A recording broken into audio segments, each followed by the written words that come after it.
Paul Grossman here from QTPFramework.com. In under 2 minutes, I'm going to show you why Test Design Studio is the professional level test automation Swiss Army knife tool that allows your QTP automation team to use home state-based macros to add a call stack trace to your code base.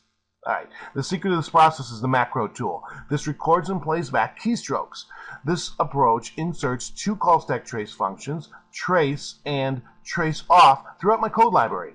Trace takes the function's name as an argument and will be the first line of the function. Trace off takes the error object as the last line. Let's do the easy macro of trace off first.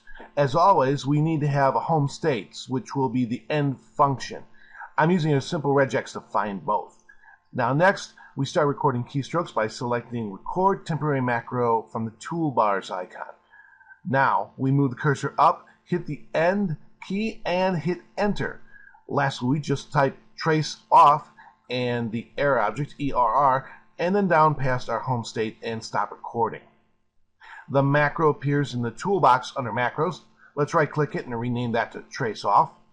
Now, for the hard part, we're going to add trace followed by each function's name in quotes.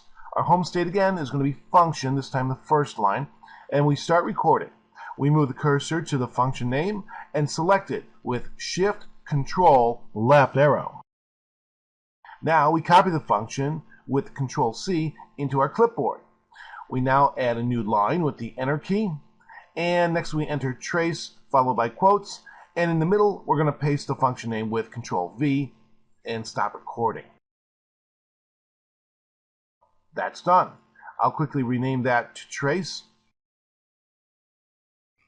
I'm now going to modify each function in this library with just 4 mouse clicks. Find, trace, find again, trace off. Glad I don't have to type all this in. Alright, we'll see you next time. Find, trace, find, trace off.